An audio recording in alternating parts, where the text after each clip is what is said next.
Welcome to the Wednesday meditation service. The word for today is God is my light and my serenity.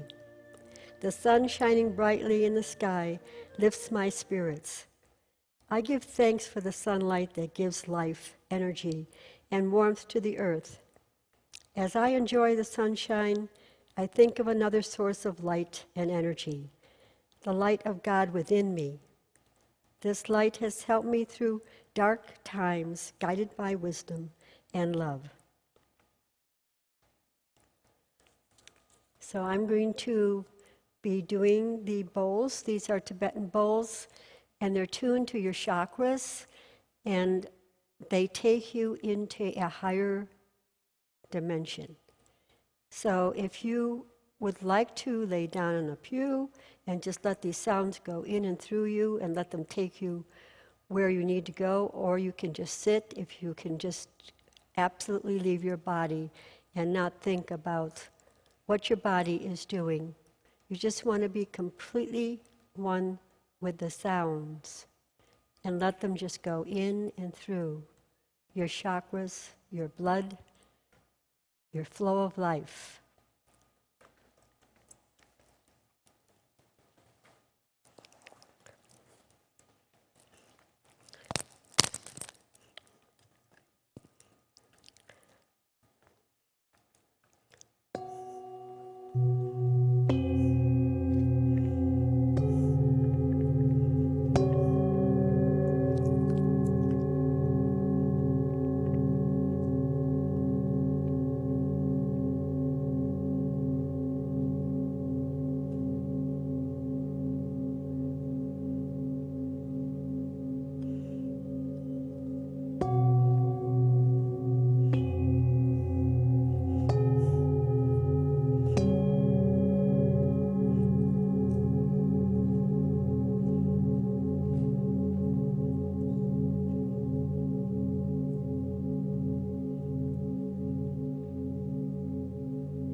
Good evening, everyone.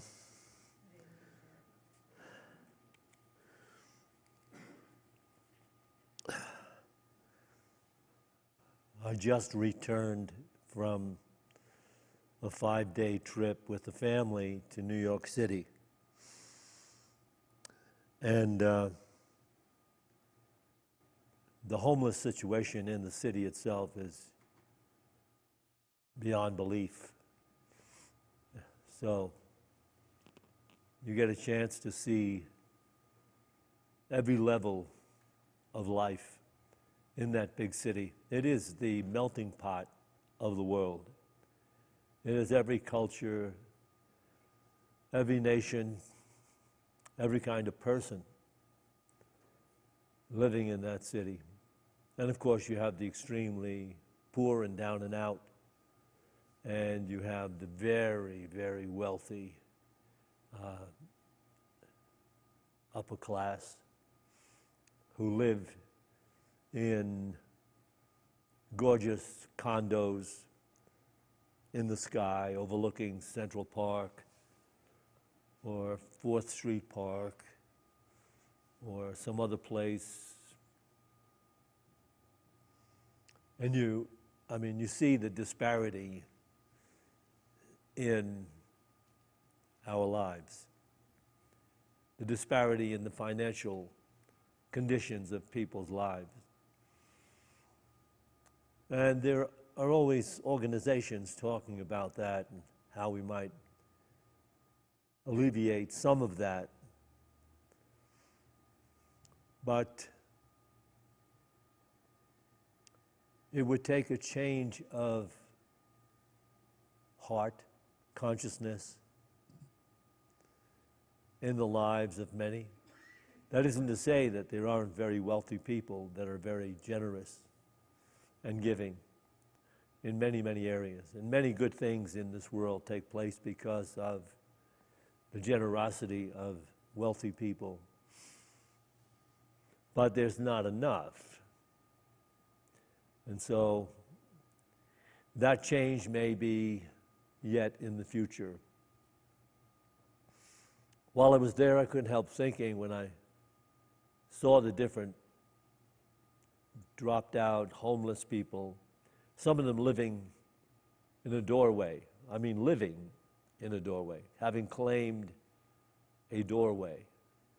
Because every morning we would stroll, and most mornings we went up to Bryant Park, where we had tea and bagels and things like that. At the tables in the sunshine, we had good weather. We only had one afternoon where it rained. But we'd take just about the same walk up to Bryant Park, 6-7 blocks away, and have our tea and bagels. And you pass by the same people in the doorway, sleeping there sometimes. And it made me think about this story. This is a true story that took place in 1642 in a Baipur, India, Biipur, India. I guess it's one of the provinces in India, where at that time there was a palace called the Street Sweeper's Palace. And how that palace came into being is that the king at that time, whose name was, interestingly enough, Abraham, he had a premonition of death, impending death, which was verified by his astrologer. And he didn't know what to do, but his astrologer suggested to him that doing a great act of charity might influence the gods to look upon him and give him a long life. And so the king considered it, and the astrologer went on to say, "So what you need to do, O king, tomorrow morning before the sun rises, you have to leave the palace gate and step out into the province, and there, when you meet the first person you meet before sunrise, give him 100,000 gold coins." And so the king said yes to that. Only the astrologer was not necessarily altruistic. He had an accomplice who he had arranged to have outside the king's palace gate before sunrise, who would receive this fortune in gold. However, that night, the accomplice had a stroke, as karma might have it, and he was paralyzed and unable to get outside the palace gate when the king came out before sunrise. And so the first person that the king met was a street sweeper, and he gave him a satchel with 100,000 gold coins in it. Surprisingly, the street sweeper used the cash, the money, to build a palace for the poor who could have a place to sleep and a meal in this beautiful palace when they needed it. And so that's how the street sweeper's palace came to be in 1642 in Baipur, India. That's a true story. Had a kind of an unfortunate ending because it was renovated not too long ago into a Starbucks.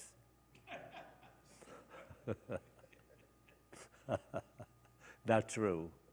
Not true. I don't know that part of the story. Today, this evening, we should be keenly aware of the practice of alchemy. And the traditional interpretation of alchemy has it that it is that power, that ancient power. In ancient times, they believed there were those who could transform base metals like lead or tin into precious metals like gold and silver. And so that's how it's defined in Webster's dictionary. Alchemy, it's an Egyptian word that primarily comes out of Egypt. A medieval chemical philosophy that had as its asserted aims the transmutation of these metals, of base metals, into gold, and the search for the preparation of an elixir that would bring longevity or even eternal life. An apparently magical power or transmutational power. A transmutational power. Such a power exists, and many of you have used it. But maybe you weren't aware that that really is the true definition of alchemy. When one is capable of taking base thoughts and base emotions and transmuting them into precious thoughts and precious emotions. This is a real power that one can bestow on someone else as well. We not only bestow it on ourselves, but as we bestow it on ourselves, we are able to bestow it on others. This is the high hurdle on the spiritual journey. The whole idea of bestowing it on others seems so far beyond anything we have considered in the teachings of life so far. You're telling me that if I am holding a positive image, if I am giving out a beautiful, positive thought or thoughts, that will actually affect others around me. And it is true. And we need to practice that in order to discover how true it is.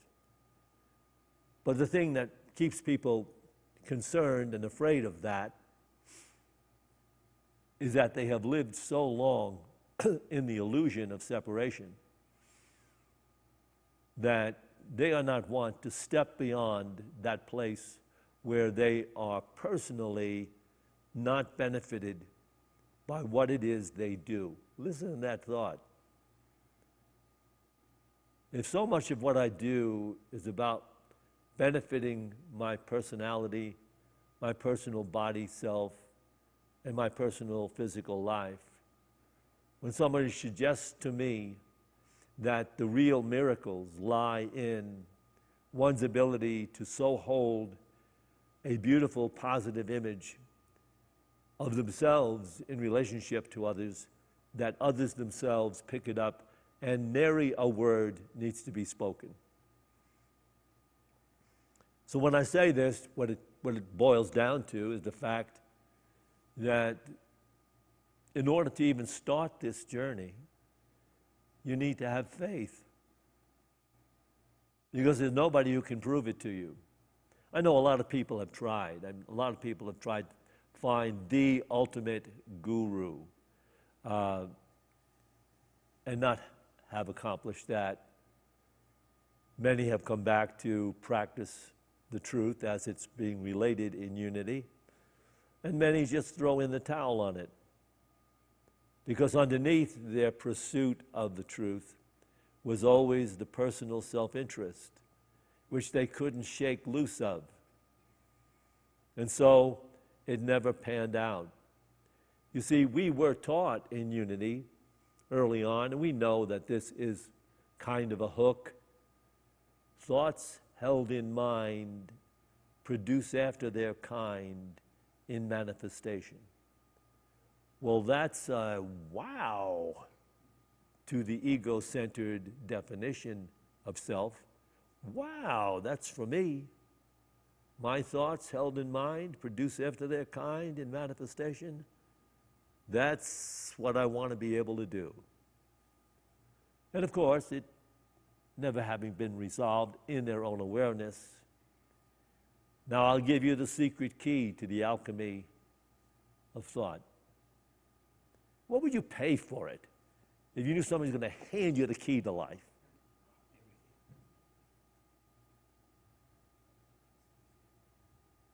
The secret of it is thoughts held in mind produce after their kind in manifestation. But only thoughts inspired by love produce after their kind in manifestation. So you see the early hook. We needed you to come in. You were hanging out in a bar, always looking for the next Mr. Right or Mr. Right or Miss Right or something like that. And we needed to bring you into unity. It didn't work, but it's okay. We tried. By leaving it out there with thoughts held in mind, produce after their kind in manifestation, we should, well, in the beginning we had mobs of people jumping on that idea, but then it kind of distills down to love-inspired thoughts produced after their kind. You see, a love-inspired thought is a God-inspired thought, and it is not generated by the ego-centered illusionary idea which we were born and raised in. So again, we're called beyond that illusionary definition of life. And some people have taken it thoroughly to heart. I have seen, it seems to me, because of what I have seen and read and studied, that all alchemy has to do with a change in heart, which means a change, deep, deep change in one's beliefs. The heart represented in the Bible is really the subconscious mind. It's what you've thought about so long and so often, and which you have given credence to, and which you have supported in your life. That's all housed in your subconscious, so you're doing things automatically from that perspective of what your beliefs are. To change that requires a spiritual practice. To not allow those limited thoughts to crowd your consciousness, but to take to task your own awareness and see if you can bring your consciousness to that place of unconditional love. Even for those, as the Bible says, who may appear to be your enemies. Love them, even those who appear to persecute you. Why would anybody teach that?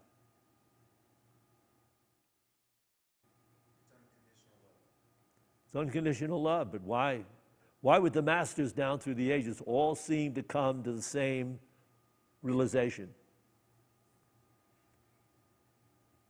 Because it is the pathway into a life of joy and peace and freedom from the fear of want.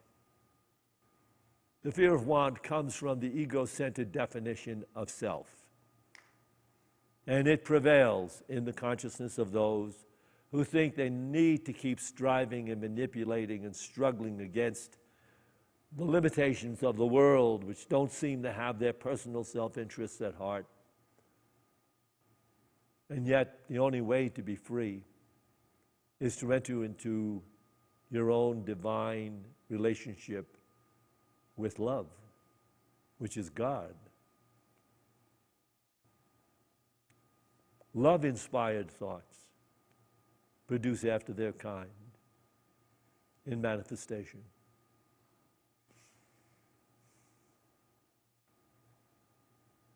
So over the years in the ministry,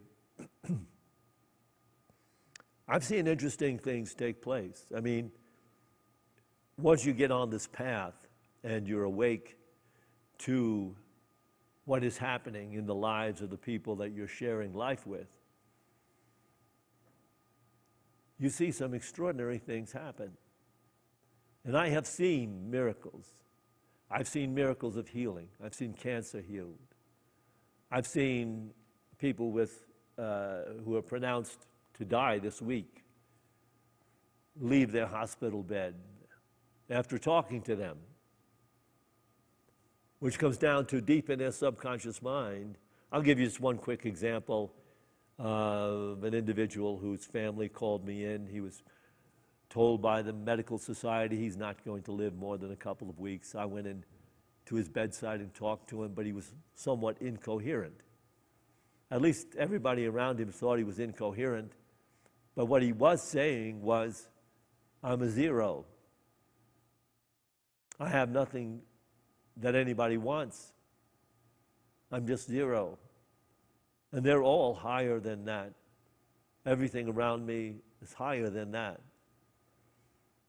And I talked to him for a while and got him to believe that maybe he's not a zero. Maybe that's his imagination that he's a zero.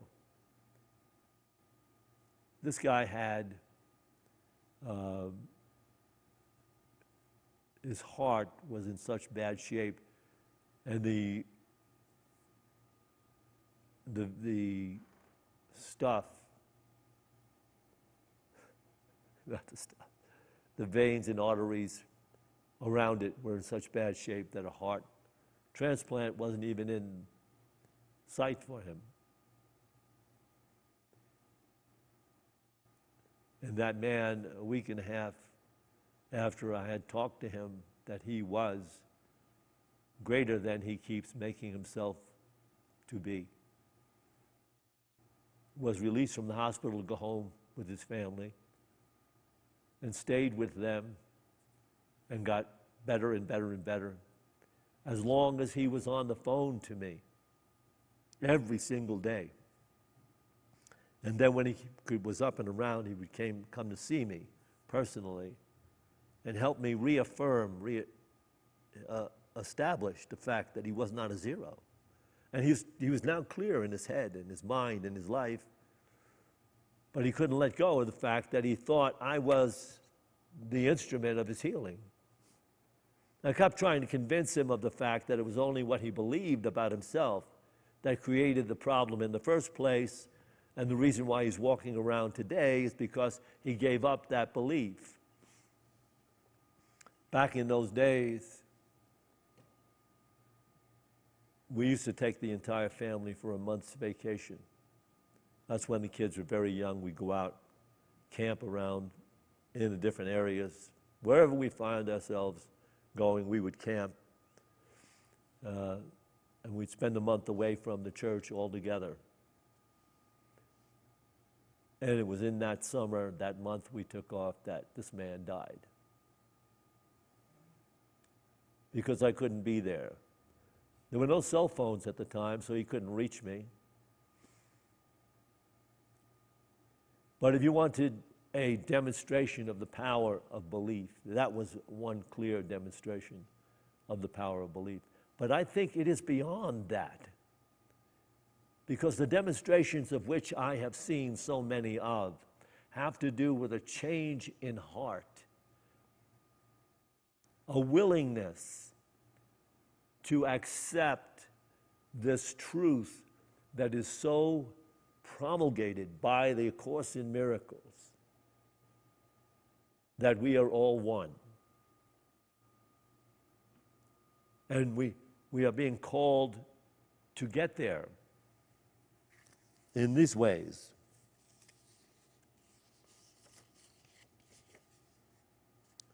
Again, when I ask this question, why would anyone write stuff like this? Why would anyone spend 7 years, day after day after day after day, writing this stuff?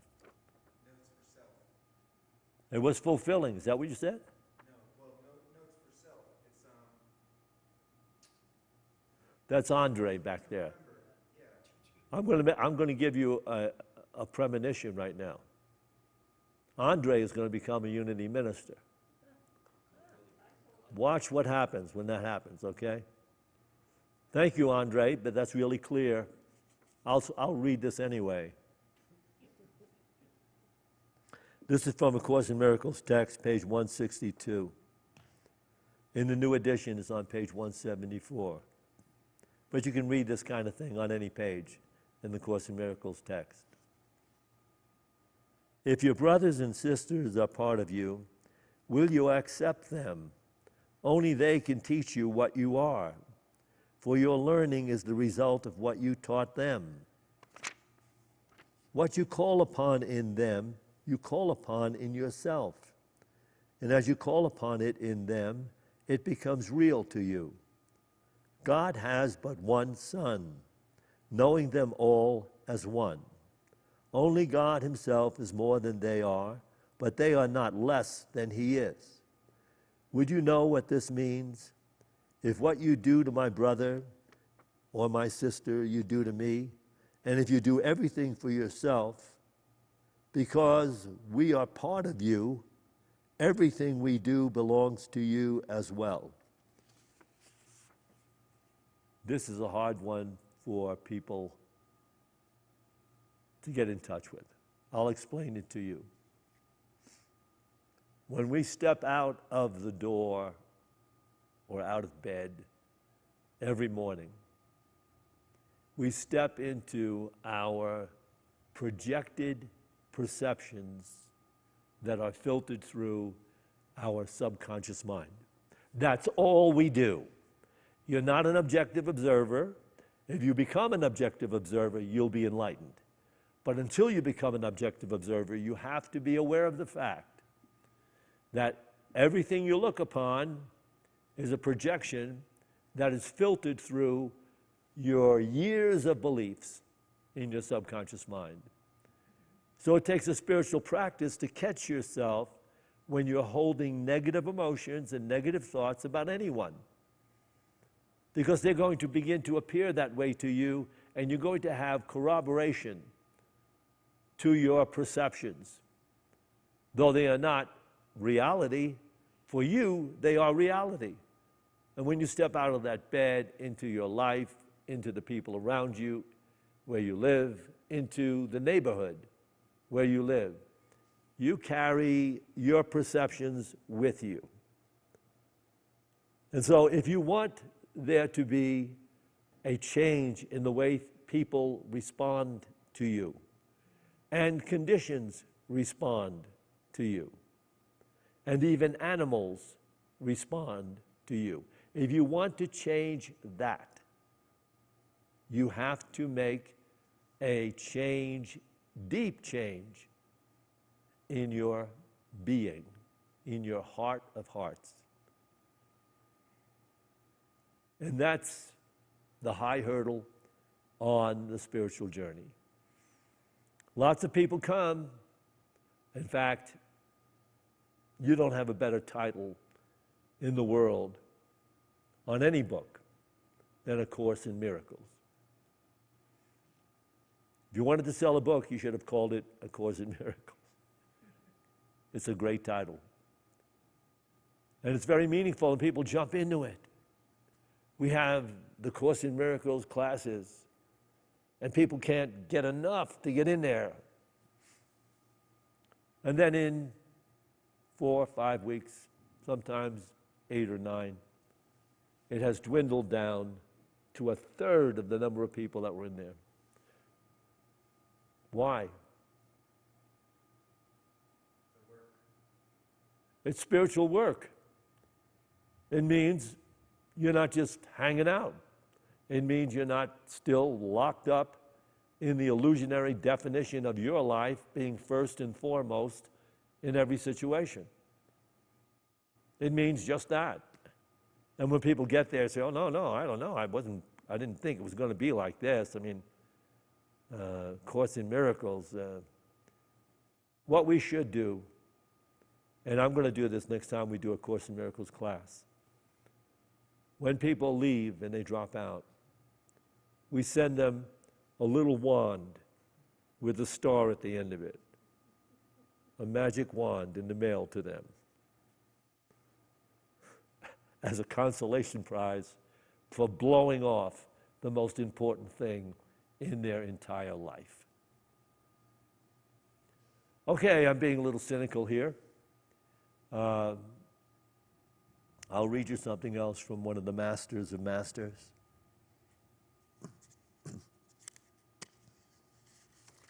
If I don't sound like myself, you should know, you should actually have been with me and seen the amount of drinking I did the 5 days I was in New York.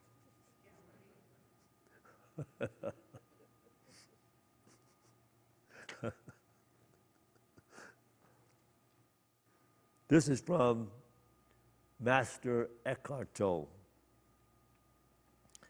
You are not separate from nature. We are all part of the one life that manifests itself in countless forms throughout the universe, forms that are all completely interconnected. When you recognize the sacredness, the beauty, the incredible stillness and dignity in which a flower or a tree exists, you add something to the flower or the tree. Through your recognition, your awareness, your nature too, comes to know itself. It comes to know its own beauty and sacredness through you. Okay, enough said.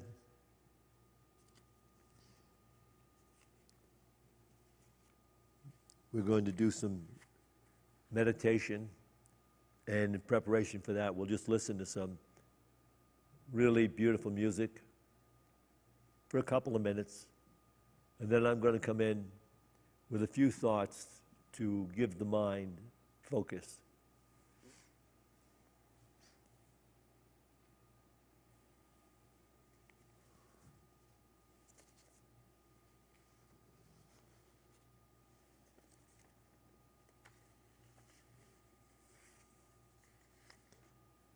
Steve, give me some music, really low and beautiful, please.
Consider the name of God.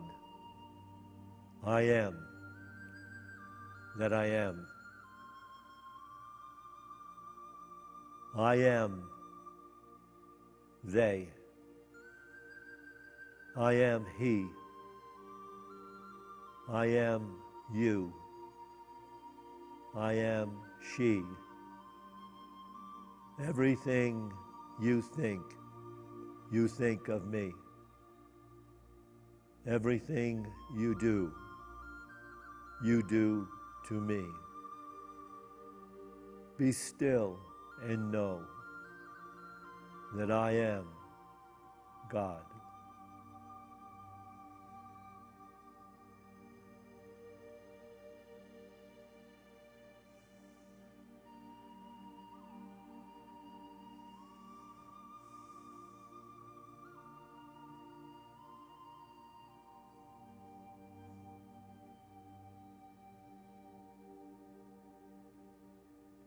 I am they. I am she. I am you. I am me. Everything you think of me. Everything you do to me. Be still and know that I am God.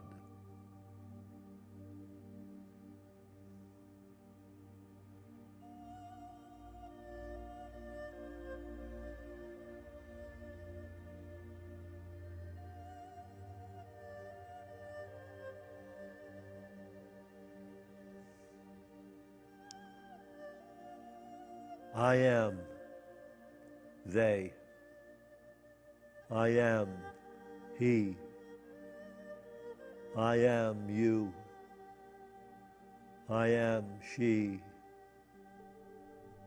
I am the mountains, the forests, and the sea.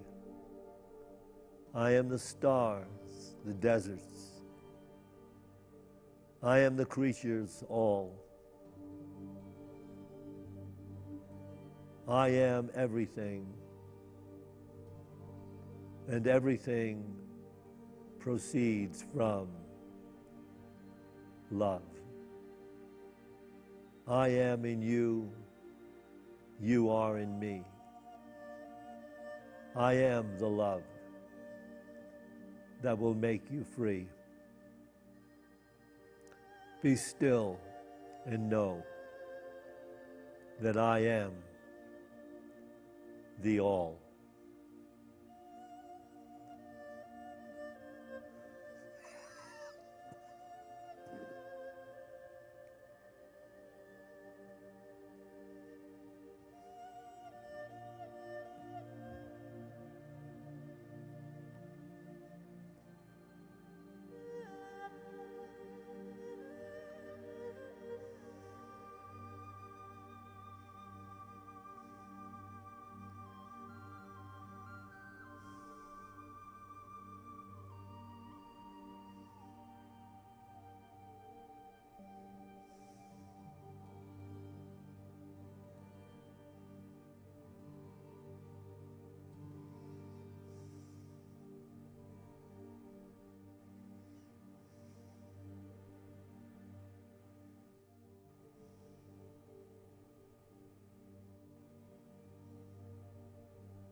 In this sublime level of awareness, we will offer the names of those that have been submitted for prayer. As I call the name, just let the thought, "You are one," go to that name.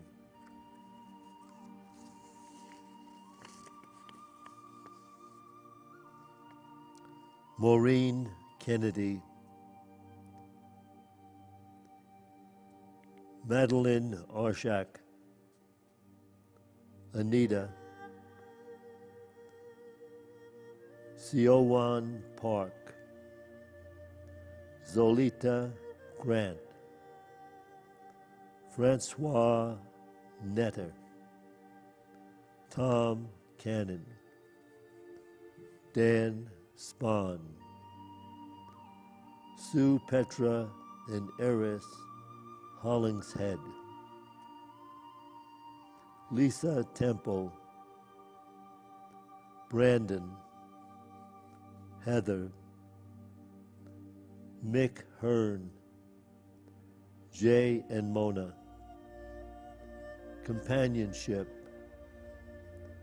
Harris family, Graham and me, Shane, Kristen, Riley, Jackson, Aaron, Jason, Bridger, Madison, Barbara, Sarah, Anna, the whole world, Tom Opet, Tim Spahn, Michael Arnold, Danielle Lurelli, the Ruggies, the Elders, Leslie Borva, Will and family, Deanna K., Tom Stallmack, Chad and Michaela, Rachel and Ryan, Jay and Shelby, Kylie and Jeremy, my son Tom, Kay Sue Anderson,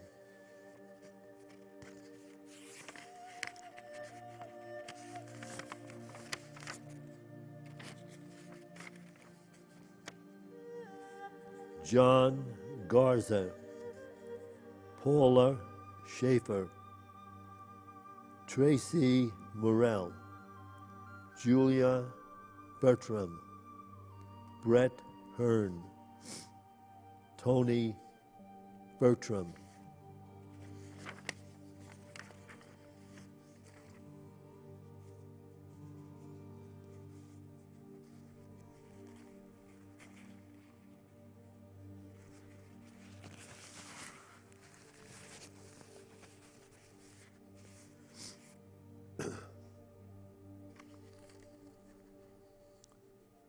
Renee Flores, Faye Russell, Betty Ziernick,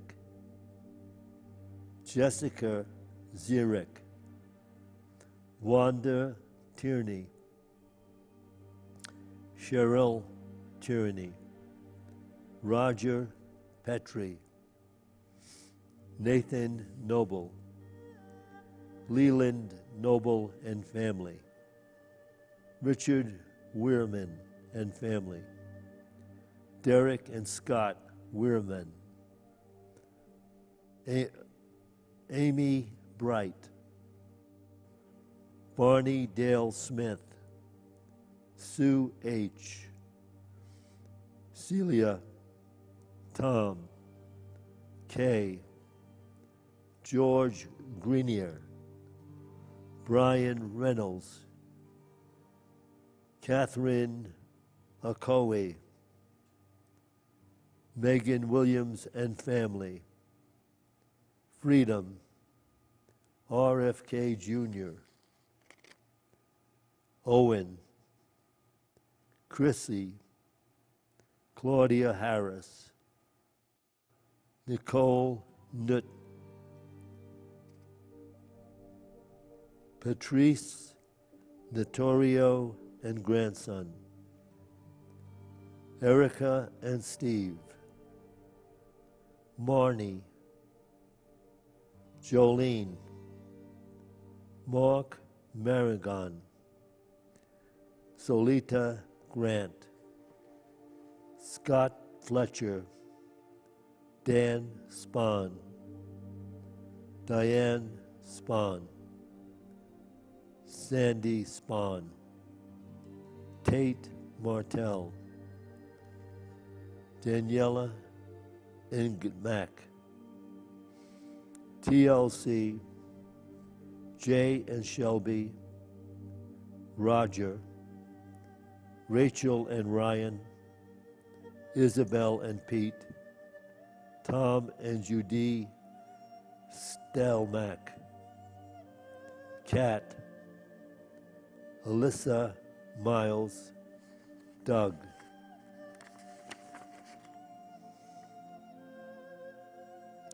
Sandy, Todd, joy and love for all. Marina,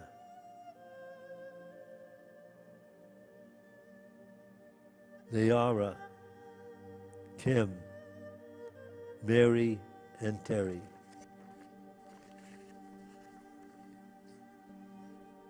If you wish, you can call out someone's name now for prayer.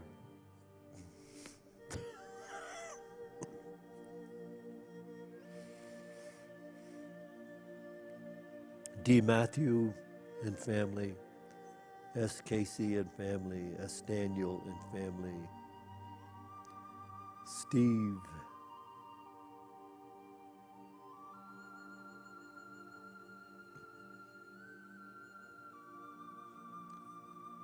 and of course all the names that have been submitted to our prayer box. And so now as we go forth from this prayer, let us carry with it the thought, the truth, the feeling of the presence of God in every person, in every place, in every condition. And for this understanding and this vision, we give thanks. To this we say, Amen.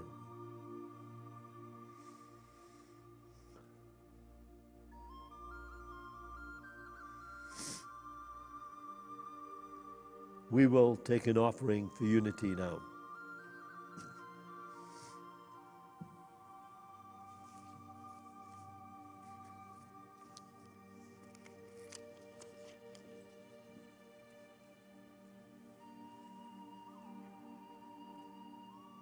As we're preparing to do this, let's bring to mind that financial gift you'd like to make to Unity of Boulder, that gift you bring into your hand. Let's bless it with this offering prayer. Divine love, through me, blesses and multiplies all that I have, all that I give, and all that I receive, because I give. And so it is.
Join me now, please.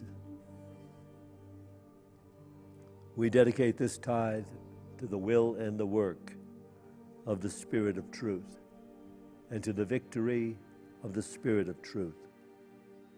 Amen. At this very moment, 7 o'clock, the summer solstice celebration is taking place starting now in Fellowship Hall, and you are all invited to participate in that celebration.